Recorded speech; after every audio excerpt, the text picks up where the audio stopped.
Мен бүгін сен естедім, о адамзаттың асылы, Аллахтың сүйіктісі. Сен туылғандан дүйнөдөн өткөнгө чейинки жашооң көз алдымда чуурду. Мына жер жарык дүйнөгө келген күн. Апаң Аминаны кубантканда, кайгыртканда күн. Түтүн булаткан үй бүлөлүк жашоодо аз гана бирге жашаган жан шеригинен калган белекти көкүрөгүнө кысып бир кубанса, атын өчүрбөй, тукумун улай турган наристесин, көрбөй калган жолдошун эстеп кайгырып турган чагы. Сен бир жаштасың. Сенин берекең менен төөсүнүн желими толуп, койлор семирип, эли тоюнган саат уруусунда сүт энең Халиманын колундасың. Сен 5 жаштасың. Ойноп жүргөн жериңден 2 адам кармап алып, көкүрөгүңдү тилип, жүрөгүңдү тазалап, жууп, кое берип жибергенден кийин сүт энең чочулап сени апаңа алып келип берген. Бул 2 периштелер экенин, ал экөө келечек пайгамбардын жүрөгүн бүт жамандыктан жууп, пайгамбарлыкка даярдап жатканын алар кайдан билсин? Сен бүгүн 6 жаштасың. Өзүң көрбөгөн атаңдын кабырын зыярат кылып келе жатып, ара жолдо каза болуп калган апаңдын башын кучактап, жансыз денесине жабышып, бышактап ыйлап олтурасың. Мына эми 9га чыгып, акыл эсиң толуп калды. Бүгүн апаң дүйнөдөн өткөндөн кийин сени жетимсиретпей койнуна катып, кучагына кыскан чоң атаң Абдул-Муталиптен ажырадың. Сен 12 жаштасың. Чоң атаңдын осуяты менен сени багып алган Абу Талип менен Шамга сапарга чыктың. Ара жолдо христиан китептерин көп окуган Кечил сенден келечектеги пайгамбардын белгилерин көрүп, Шамга жибербей кайра артка кайтарды. Жашың 25-ке чыгып, жаштыгың толуп турган чак.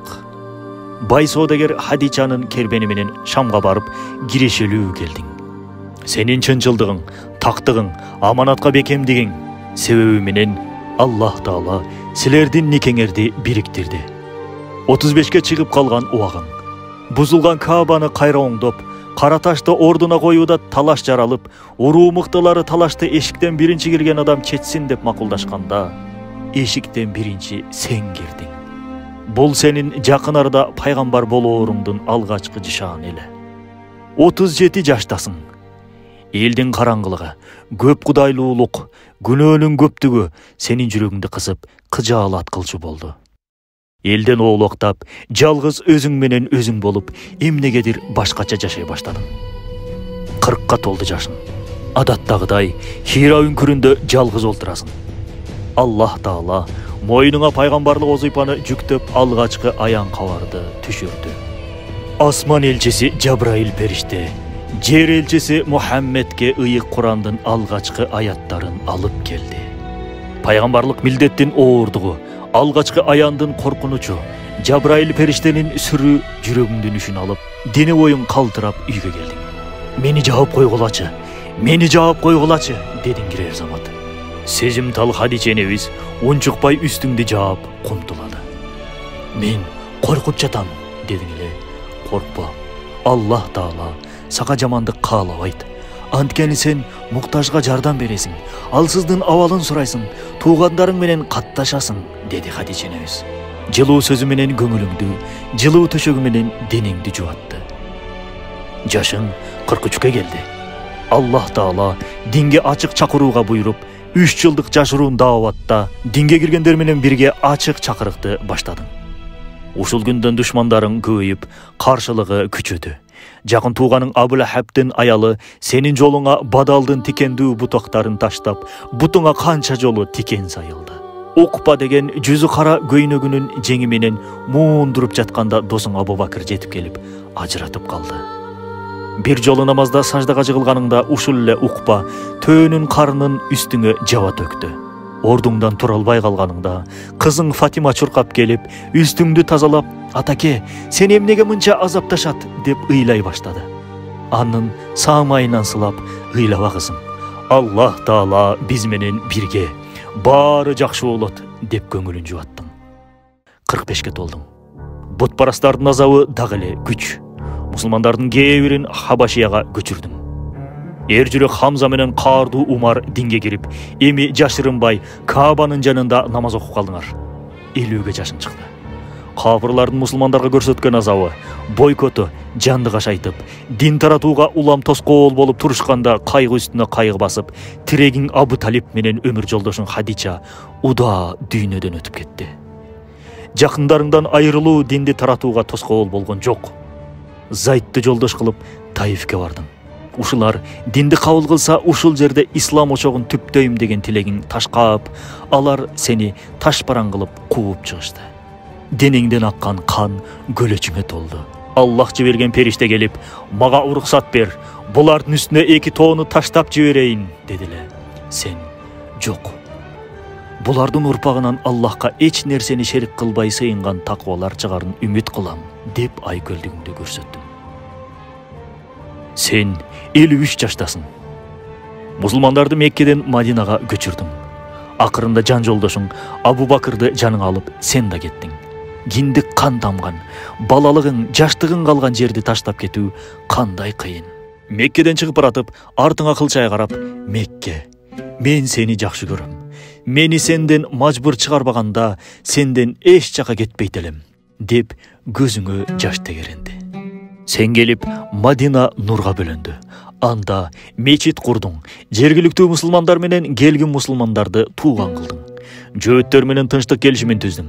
Бир сөз менен айтканда, ислам мамлекетин тикеледиң. 55 жашка чыктың. Бастырып кирип келген Мекке бутпарастарын Бадырда жеңип алдың.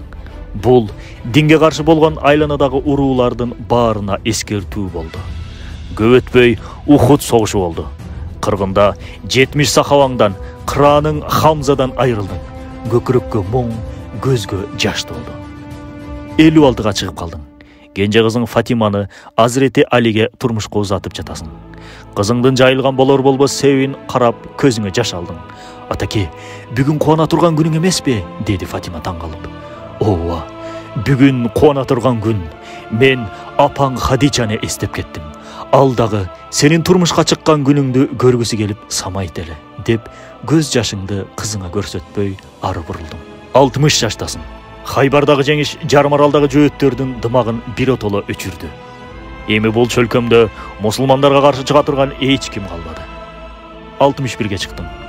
Бир кезде куулуп айласыз таштап кеткен Меккеге 100 000 мусулманды баштап кирдиң. Мекке эли башын ийип, эми кандай азапка дуушар болор экенбиз деп жазасын күтүп турду. Сен адаттагыдай айкөлдүк кылып, бүгүн силерге Жусуп пайгамбар агаларына айткан сөздү айтамын. Баарыңар азатсыңар, бара бергиле, деп кечиримдүүлүктүн жеткен чегин көрсөттүң. Жашың 63-кө чамалап калды. 10 000 адам менен Меккеге ажылыкка келдиң. Ошончо адамга ажылыктын тартип жолун үйрөттүң. Арафада ошончо адамга хутба айтып, мойнуңдагы акыркы милдетиңден кутулуп, дин мээнетин эми сахабаларыңдын, үммөтүңдүн мойнуна жүктөдүң. Курандын толук түшүрүлүп бүткөнүн айттың. Сахабаларың кубанып, диндин толук болгонуна батын албай жатты. Бирок зирек досуң Абу Бакыр ыйлап жатты. Сурагандарга толгондун ашмагы, бүткөндүн кемимеги бар.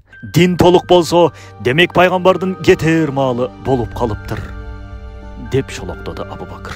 63-кө толдуң. Ооруң улам күчөй баштады. Таңга жуук эшикке тартылган көшөгөнү тартып, намазга сапка тизилген сахабаларыңа жылмая карадың. Баары сүйүнүп кетти. Абу Бакыр сени намазга чыгатко деп артына кетенчиктеп, имамдын ордун бошотту. Сен окуй бергиле дегенсип, кол жаңсап, көшөгөнү кайра жаап койдуң. Сени көзүң терүүсүндө сахабалардын акыркы көрүүсү ушул болду. Айшенебиздин тизесине башыңды коюп, асманды карап жаттың. Эриниң кыбырап, бирдеме айткандайсың. Айшенебиз эңкейип кулак төшөдү. Аллахым, мени кечир, мага ырайым кыл, о бийиктеги жолдошум, деген шыбырды укту. Денең оорлой түшкөнүн сезди. Абу Бакыр жок эле. Умар кылычын ары бери шилтеп, ким Алланын элчиси өлдү десе, башын кыя чабам. Ал өлгөн жок, Муса сыяктуу Раббиси менен жолукканы кетти, ал кайра келет, деп жинди болгондой кыйгырып жатты. Усман акыл эсин жоготкон эмедей үнү да, ыйы да жок, ордунан кыймылдай албай селейип олтурду. Кармаган жеринен кан чыгарган алп эр жүрөк Али жаш баладай шолоктоп, муштумдай болуп бүрүшүп, ордунан тура албай жатты. Abu Bakır gelip senin yüzüңdü açtı. Tirүүң kандай bolso, ölügüң da oşonday kermet. O Allah'ın elçisi dep mаңдайыңдан öptü. Sırtqa çıkıp, kim Muhammed'e sıyınsa, Muhammed öldü. Kim Allah'a sıyınsa, Allah tirүү, jana eç kaçan ölböйт dep elge kuzdu. Anan Allah Taala paygambarыбызга kayrılıp çürgön, sen dağı ölösüң, alar da ölöt деген ayatты okudu. Men bugün seni istedim o adamzattın asılı, Allah'tın süyüktüsü. Senin jaşooңдон ырахаттуу жыргаган учуруңду көрбөдүм. Карананды курсагың тоя жеген учурду да таба албадым. Жылуу төшөктө кериле жаткан абалыңды да көрө албадым. Үммөтүм, үммөтүм, үммөтүм деген үнүңдү уктум. Өзүмө өзүм деген үнүңдү уга албадым. Мен бүгүн сени истедим о адамзаттын асылы, Аллахтын сүйүктүүсү. Өзгөчө сагынып, өзгөчө берилип эстедим. Көз жашым агысып эстедим. Сага Аллахтын тынчтыгы, мээрими жана мактоосу болсун. О ааламга ырайымы чачылган асыл пайгамбар Мухаммад саллаллаху алейхи ва саллям.